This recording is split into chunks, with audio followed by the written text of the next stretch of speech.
On me demande souvent, mais Vanessa, quel genre de business est-ce que je peux monter? Ou alors, Vanessa, qu'est-ce que je peux faire? Et alors, je me dis, mais avant même de se poser la question de quel genre de business je peux monter, qu'est-ce que je peux faire, déjà, comprenons quel type de business model il existe sur cette terre, comment il fonctionne et surtout, comment gagner de l'argent avec ces business models. Donc, je vais faire une série de vidéos sur les 9 business models qui existent. Et celle-là, c'est la vidéo numéro 1 où je vais explorer 3 business models pour vous aider et savoir un peu dans quoi vous vous lancez. Comme on a du pain sur la planche, je ne vais pas trop m'étendre sur moi-même. Mais bon, merci d'être là. Bonjour, je m'appelle Vanessa et je suis votre analyste financière préférée. Donc, revenons à nos moutons. Donc, comme je disais, je vais faire une série de vidéos sur les business models qui existent. Dans celle-là, on va aborder 3 business models. Mais si jamais vous voulez la liste entière dès maintenant, il y a le lien ci-dessous. Vous pouvez cliquer dessus et télécharger la liste des 9 business models qui existent. Et comme ça, vous pouvez ne pas regarder les vidéos si vous voulez, ou alors quand même les regarder pour avoir un peu plus d'informations. Mais allons-y.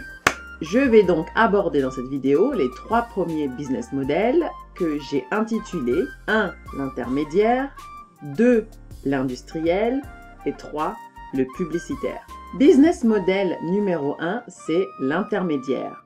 Donc c'est celui qui prend une commission en connectant 2 parties. En fait. Donc exemple d'intermédiaire connu, vous avez les courtiers en banque, vous avez également Amazon ou Jumia avec leur fonction de marketplace puisqu'ils connectent un client et un vendeur sur une plateforme de site internet. Vous avez même d'ailleurs, les banques en elles-mêmes sont en fait des intermédiaires parce que qu'est-ce qu'elles font? Elles empruntent de l'argent sur le marché interbancaire et puis après elles vous prêtent de l'argent et en fait elles récupèrent la différence entre le taux d'intérêt auquel elles ont elles-mêmes emprunté de l'argent et le taux d'intérêt auquel qu'elles vous appliquent pour votre prêt. Donc en fait, elles récupèrent une espèce de commission puisqu'elles connectent, d'une certaine façon, elles connectent en fait l'argent du marché interbancaire avec vous qui avez besoin d'argent. Donc les banques elles-mêmes servent d'intermédiaires. L'avantage de ce business, c'est qu'en général, il demande peu de fonds de départ. Donc, vous n'avez pas forcément besoin d'avoir beaucoup d'argent pour commencer un tel business, spécialement si vous avez de bonnes relations avec les 2 parties et que les 2 parties ont du mal en fait à se connecter. Et du coup, vous êtes vraiment l'intermédiaire, mais parfait, pour qu'ils puissent avoir chacun ce qu'ils veulent en fait, tout simplement. Les marges peuvent être élevées, donc des marges intéressantes. Par contre, il vous faut du volume et de grosses transactions pour que ça commence à devenir intéressant pour vous en tant que business. Alors, qu'est-ce que je veux dire? Donc, comme d'hab, on va prendre un exemple. Alors, comme j'ai pris l'exemple des banques où je vous expliquais en fait que les banques aussi étaient des intermédiaires, disons que la banque A, voilà, la banque A, va sur le marché interbancaire et emprunte de l'argent à 2%. Ensuite, elle va vous voir, vous, et elle vous dit, il n'y a pas de problème, je vous prête de l'argent à 5%. Donc la banque, elle récupère 3%. Sauf que si le volume ou la taille de l'emprunt, c'est 100 000, et bien sur les 100 000, en gros, elle va récupérer 3%. Donc 3% de 100 000 qui fait 3 000. Avec 3 000, on ne va pas très loin. Surtout si... c'est genre 3 000 par an, parce qu'en général, c'est 3% par an. Donc 3 000 par an, hein, c'est pas ça qui va vous payer votre loyer. Et encore moins votre Tesla. Par contre, on prend la même banque et pareil, elle emprunte 2% sur le marché interbancaire et après, elle vous prête de l'argent à 5%, donc elle récupère 3%. Mais au lieu d'une transaction à 100 000 €, elle a une transaction à 100 millions d'euros. Donc récupérant 3%, elle récupère 300 000 €. Et là, tout d'un coup, quand même plus sympa, n'est-ce pas? 300 000 par an, hein, on ne dira pas non à ça. Et donc, c'est un business model qui fonctionne sur le volume et sur la taille des transactions. Donc, la stratégie, c'est de toujours augmenter le volume non seulement le volume, donc c'est-à-dire le nombre de transactions, mais aussi d'augmenter la taille des transactions, donc la valeur des transactions. Donc plus la transaction est évidemment élevée, comme vous ne prenez qu'une commission de 2, 3, 4, 5, peut-être jusqu'à 10%, plus la transaction en valeur est élevée, plus vous avez des transactions, et du coup, plus vous pouvez gagner de l'argent. Business model numéro 2, c'est l'industriel. L'industriel, c'est celui qui fabrique, qui crée, qui extrait un produit, ou qu'il soit tangible ou non d'ailleurs. Et donc, en exemple que vous connaissez d'industriel, vous avez des compagnies comme L'Oréal, ou Apple, ou Samsung, qui tous en fait produisent, ils créent eux-mêmes leurs produits et après ils les vendent sur le marché. Alors, les marges des industriels sont moyennes, voire faibles, mais cette marge aussi dépend du positionnement, c'est-à-dire que si vous faites dans le luxe, de manière générale, vous aurez une meilleure marge que les entreprises qui font dans la moyenne gamme. Donc, c'est-à-dire que les marges admettons, prenons LVMH, je pense que les marges de LVMH sont meilleures, par exemple, que les marges de L'Oréal. Tout dépend de votre positionnement. Si vous êtes positionné sur un secteur plutôt luxueux, vos marges seront meilleures que si vous êtes positionné sur un secteur de moyenne gamme. Par exemple, Apple, ses marges sont très bonnes par rapport à d'autres constructeurs d'ordinateurs ou de téléphones, parce qu'ils sont dans un positionnement plutôt de luxe. Et donc, ils peuvent, parce que la valeur du produit est élevée, ils peuvent se permettre en fait de proposer un prix élevé. Alors, donc, parce qu'un industriel produit quelque chose, ça demande un capital de départ pour lancer la production du produit que vous avez envie de faire.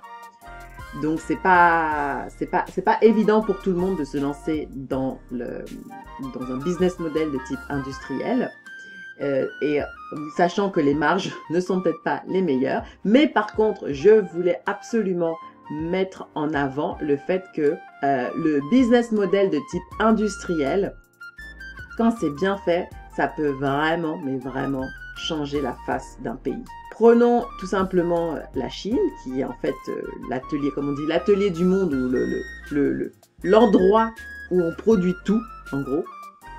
La Chine s'est positionnée justement en tant qu'industriel du monde, avec les résultats qui ont suivi, comme vous le savez tous, hein, on va pas revenir dessus. Et justement, c'est d'ailleurs les industriels qui ont tendance à assurer la richesse d'un pays. Donc, même si le business model industriel paraît un peu pas très attractif au départ, parce qu'en effet, ça demande un capital de départ et les marges ne sont pas les meilleures, c'est avec les industriels que vous faites la richesse d'un pays. Business model numéro 3, c'est le publicitaire, c'est-à-dire celui qui vend des espaces de publicité, tout simplement. Et on peut prendre en exemple tous les médias. En gros, la plupart des médias vendent des espaces publicitaires, c'est comme ça qu'ils génèrent de l'argent. Facebook, pareil, c'est un média qui vend des espaces publicitaires. D'ailleurs, c'est marrant parce que, petite parenthèse, au départ, Facebook cherchait son business model, justement, et il y avait en concurrence à l'époque MySpace, si vous vous souvenez de MySpace, qui ressemblait vraiment, je ne sais pas si vous vous souvenez, mais ça ressemblait à un arc-en-ciel, il y avait des couleurs partout, il y avait des encarts publicitaires qui flashaient de partout. Enfin, vraiment c'est vrai que d'un point de vue expérience d'utilisateur, c'était pas terrible. Et donc, je me souviens que Facebook disait qu'il ne voulait surtout pas devenir un MySpace. Mais je pense que c'était plus par rapport à la présentation que par rapport au business model de la publicité, parce que finalement, c'est ce qu'ils ont exactement adopté. C'est le business model du publicitaire, donc de vendre des encarts publicitaires aux gens, parce qu'ils ont une audience.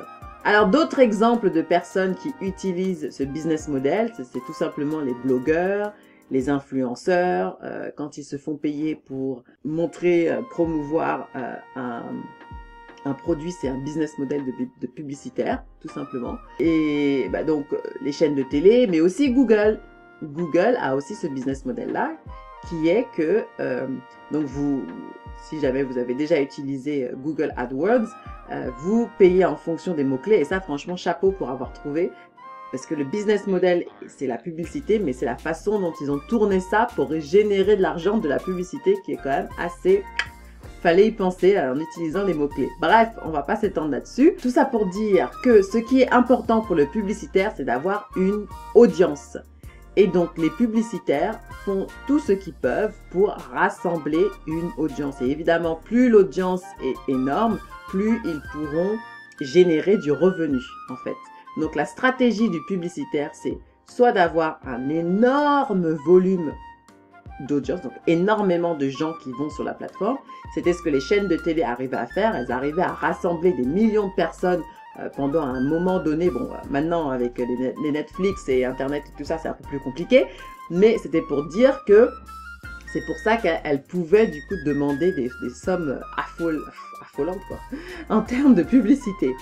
Donc, la stratégie, avoir un maximum d'audience, ou alors, et si vous avez les deux, c'est encore mieux, mais ou alors d'avoir des données très précises sur le comportement de votre audience. Parce que du coup, vous pouvez être très ciblé sur la façon dont vous allez présenter la publicité à cette audience. C'est pourquoi le big data, comme on dit, donc les données sur les utilisateurs est si important pour ces plateformes. C'est parce que du coup, en étant très ciblé, ça permet de proposer à vos clients, parce que vos clients, en fait, finalement, c'est celui qui paye pour la publicité. Les utilisateurs sont les fournisseurs. Le client, lui, ce qu'il veut, c'est s'assurer que s'il dépense des sous sur votre plateforme, que les gens vont acheter son produit. Donc, si vous lui proposez un service de publicité où vous êtes hyper précis, voilà, que mon audience, elle aime ça, elle est là de telle heure à telle heure. Si vous utilisez tel mot, ça va déclencher une réaction. Mais que demander de plus en tant que publicitaire? C'est ça qu'on veut. On n'a pas envie de se prendre la tête à chercher à midi à 14h, savoir comment est-ce qu'on va plaire à notre audience. Quand quelqu'un peut venir déjà avec toutes ces informations, ouais, on est prêt à donner le bon Dieu sans confession. Je rigole, pas à ce point-là, mais c'est pour dire que les gens du coup sont prêts à donner, à payer cher pour cette information. Donc voilà pourquoi les Facebook, les Google et compagnie, et d'ailleurs tous ces sites internet récupèrent un maximum de données, parce qu'elles peuvent cibler la demande de publicité en fonction de ce que vous aimez, pour assurer à leurs clients que les gens vont acheter leurs produits. Voilà, donc si c'est le business model qui vous intéresse, évidemment, récupérer un maximum d'informations sur votre audience. La semaine prochaine, je ferai une vidéo sur les 3 business models qui suivent ceux que je viens juste d'explorer.